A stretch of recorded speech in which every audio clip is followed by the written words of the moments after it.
Bagaimana pula PBD dilaksanakan oleh Ketua Panitia serta guru-guru bagi mata pelajaran sains. Kita menjemput Cikgu Zuraini untuk menghuraikan PBD dalam mata pelajaran sains. Dengan segala hormatnya, dipersilakan Cikgu. Terima kasih kepada Puan Jeng selaku moderator kita pada pagi ini. Assalamualaikum dan selamat pagi kepada warga maya semua. Salam PBD, salam PVR. Pertama sekali, saya ingin mengucapkan terima kasih kepada pihak Jabatan Pendidikan Negeri Pulau Pinang, khususnya kepada Sektor Pembelajaran PPD Barat Daya dengan kerjasama USTP PPD Barat Daya atas inisiatif dan berjaya menganjurkan webinar Traveloka PBD SK Bayan Baru. Alhamdulillah, izinkan saya memperkenalkan diri. Saya adalah Puan Zuraini binti Cik Mahmud, Ketua Panitia Sains SK Bayan Baru, di mana saya menggalas tugas ini selama 25 tahun. Dan saya berdiri di sini bersama dengan warga maya di sini adalah menghuraikan PBD daripada perspektif sains.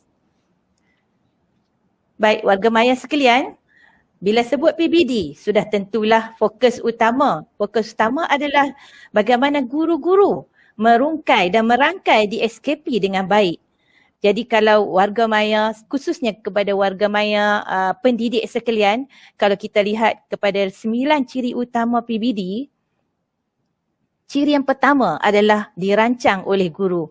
Sudah tentulah memetik kata-kata Puan Guru Besar saya, guru adalah anak khoda. Jadi bagaimana guru nak mengemudikan sesuatu kapal di dalamnya penuh dengan anak-anak murid, di mana hala tuju. Jadi bertitik tolak kepada inilah kami, saya selaku Ketua Panitia, kami merancang beberapa program, mantapkan dulu guru-guru bagaimana nak melaksanakan faham tentang PBD. Jadi beberapa siri-siri PLC seperti yang telah dimaklumkan oleh Puan Guru Besar, saya juga merupakan penyelaras PLC.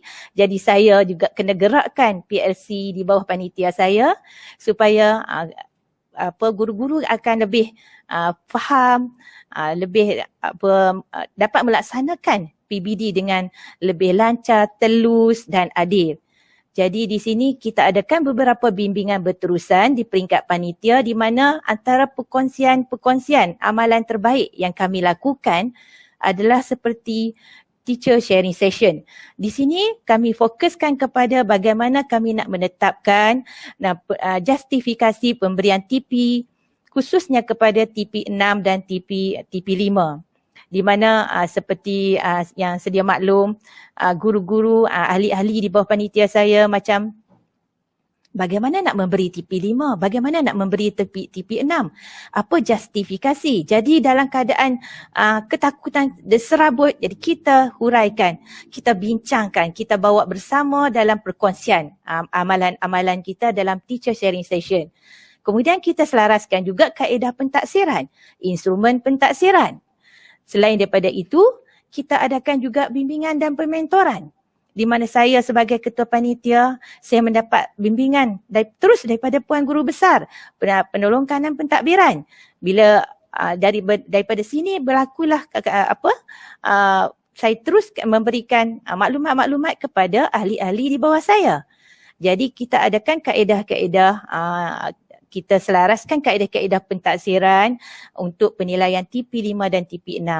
Kemudian kita adakan bimbingan-bimbingan sebagai guideline, kayu ukur untuk kita lebih adil dalam memberikan pentaksiran kepada murid. Kemudian saya kongsikan juga amalan yang kami lakukan iaitu jelajah pembelajaran. Di mana amalan jelajah pembelajaran ini seperti yang telah warga maya sekalian maklumkan, Guru Besar telah pun menyatakan kami memang menjalankan secara besar-besaran bagaimana kita nak memantapkan guru sebagai perancang. Jadi kita akan fokuskan kepada SKPMG2 4.1 di mana kita akan selaraskan, kita tentukan kaedah pentaksiran dalam PDPC dan sekarang PDPR kita jalankan juga secara maya. Seterusnya kami di peringkat panitia, kami adakan selepas segala sesi perbincangan, kita akan bermoderasi lah, berbincang untuk membuat penambahbaikan dan penyelarasan. Sudah tentulah warga maya sekalian, antara pelaksanaan yang kita fokus lagi adalah nak memantapkan guru, kita adakan mesyuarat-mesyuarat panitia. Kita adakan dialog prestasi, kita bincangkan agenda PBD adalah menjadi agenda utama dalam peringkat panitia kami. Okey, baik warga maya sekarang tentu nak tahu bagaimana kaedah pelaksanaan PBD untuk subjek sains. Okey, di sini saya kongsikan kita ada 4 kaedah besar lah yang saya katakan. Okey, yang pertama kita ada menjalankan melalui modul. Kita ada modul yang kita bina khas. Modul yang kita namakan modul PBL PVR Sains. Dalam modul ini terkandung segala menghuraikan perancangan yang rapi daripada tahun 1 sehingga tahun 6. Apakah projek-projek yang kita akan laksanakan lengkap dengan rubrik dan instrumen pentaksiran guru dan murid. Sebenarnya warga maya sekalian, projek PBL modul sains ini di peringkat sekolah telah mula dilaksanakan pada tahun lepas sebagai baby project pada tahun 1920 dan kita terlihat hasilnya sangat-sangat menakjubkan. Jadi pada tahun ini modul tersebut ditambah baik, disebar luas dan dimaklumkan kepada ibu bapa supaya semua ambil maklum bagaimanakah pelaksanaan pentaksiran anak-anak mereka. Jadi projek modul PBR Sains ini dirancang sepanjang setahun. Kami rancangkan sebanyak 4 projek sepanjang di mana 2 projek kita laksanakan pada penggal pertama, kemudian 2 projek kita laksanakan pada penggal kedua. Tugas murid akan melaksanakan berdasarkan kepada kaedah-kaedah yang telah kami berikan, kemudian didokumentasikan dalam bentuk video. Projek ini yang specialnya dia adalah satu projek individu di mana murid buat dan mendapat kerjasama daripada ibu, mak ayah dia orang, abang kakak di rumah. Okey, kemudian warga maya sekalian, kaedah yang seterusnya ialah kami menggunakan kaedah pentaksiran untuk pembelajaran di mana saya pasti di warga-warga maya semua sudah pun sedia maklum bagaimana kita mentafsir murid melalui pemerhatian, penulisan dan lisan. Kita gunakan kaedah quizzes, work wall, Google Form, Kahoot dan sebagainya.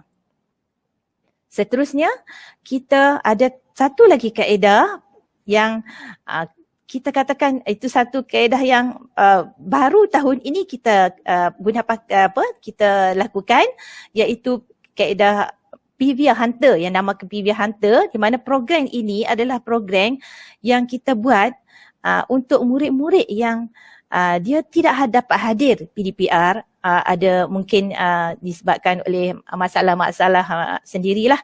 Jadi kita tak nak murid kita terlepas dari mengikuti PDPR. Kita tak nak murid kita terlepas dari peti cicir untuk dinilai dalam PBD. Jadi bagaimana kita laksanakan? Murid-murid tersebut ini kita akan sediakan modul. Satu modul yang dibuat oleh guru subjek masing-masing kerana guru subjek kenal murid mereka. Jadi modul ini akan dihantar kepada murid-murid tersebut.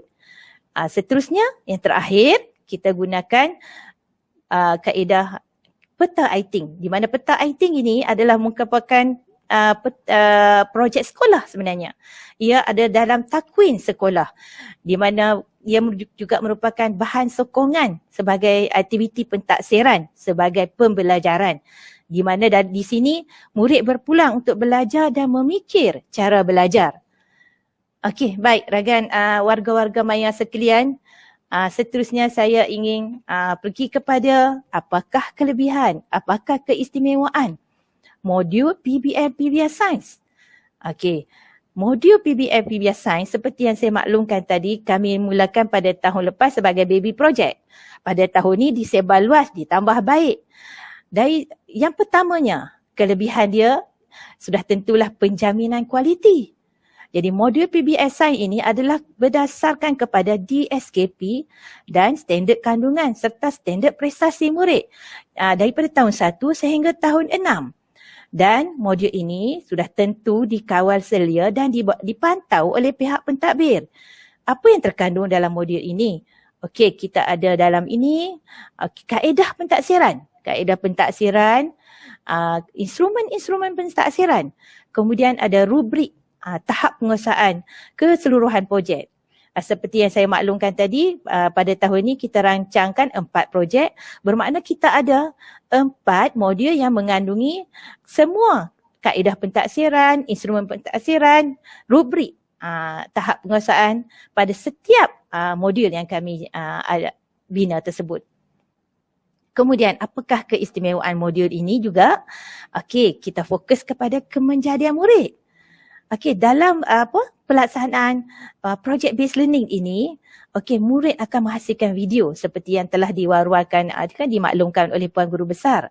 Jadi di sini murid menghasilkan video akan terbina, develop satu soft skill kepada murid tersebut. Di mana dalam komunikasi murid, kita tengok kalau kita bersemuka di dalam kelas, kita tengok seperti murid ini macam wataknya suam-suam kuku lah kita kata, tak berapa nak menonjol. Jadi mungkin dalam dia tak berapa berani lah nak menunjukkan diri dalam kelas. Mungkin ada kawan-kawan yang lebih hebat darinya. Tapi apabila dia menghasilkan video ini, dalam projek-projek yang dia jalankan, kita tengok murid ini pandai berkomunikasi. Dia dapat membentangkan video dengan baik.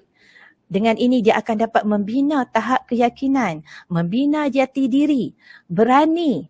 Dan dapat, selain daripada itu, murid ini dia dapat dia dapat lihat apakah kekuatan, apakah kelemahan pada diri masing-masing.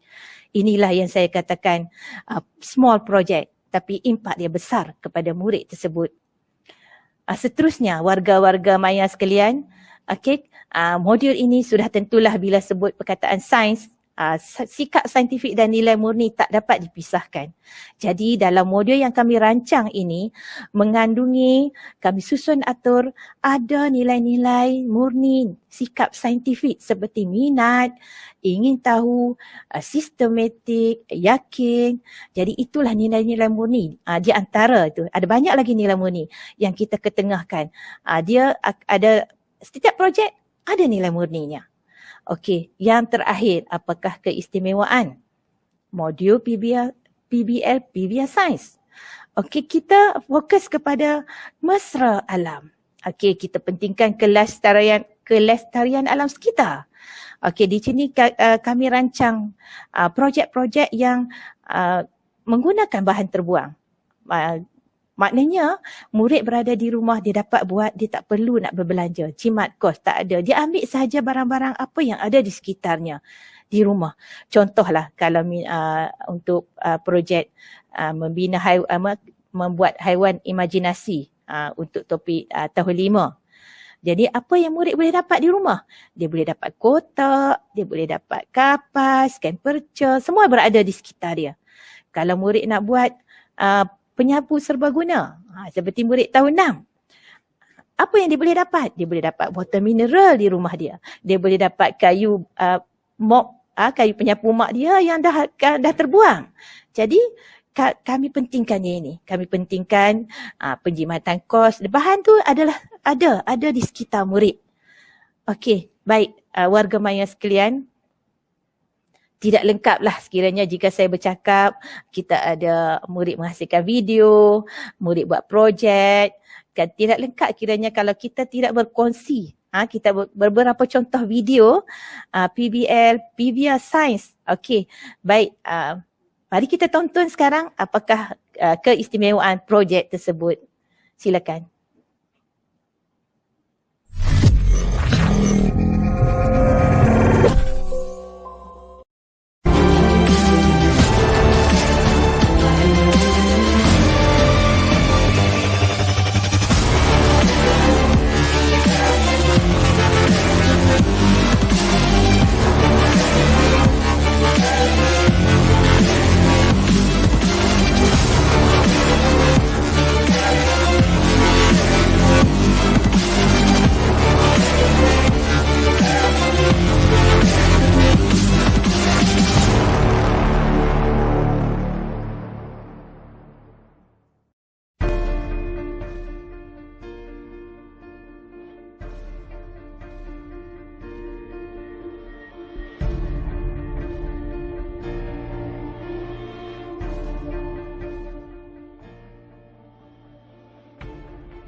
Sudah menggaul.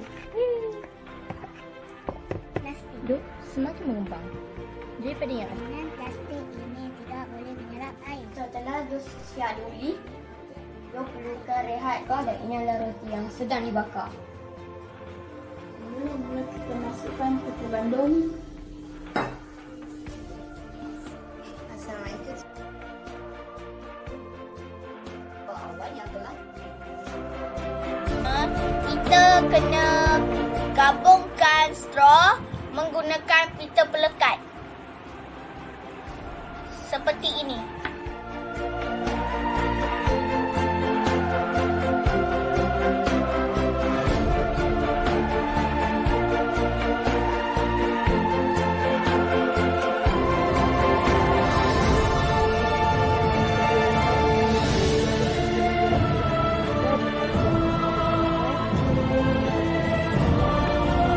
Tanam biru dan merah sebagai salur darah. Seperti ini. Kita mempunyai kepala, sirip, ekor, fisik.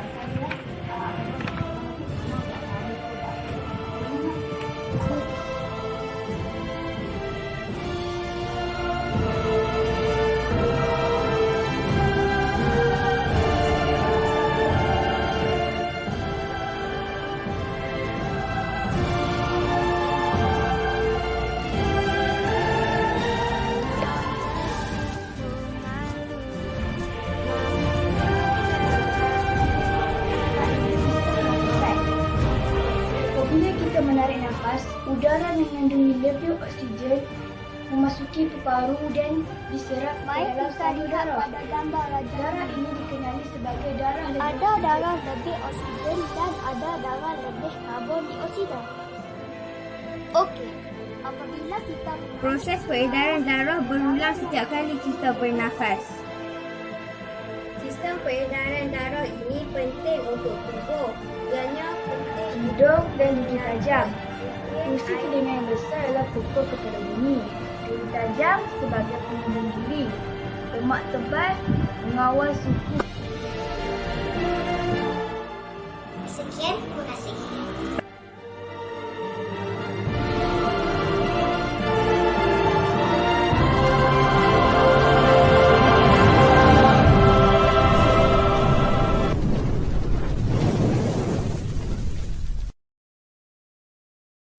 Baik, terima kasih kepada rakan Maya sekalian kerana sudi menonton. Dengan ini saya serahkan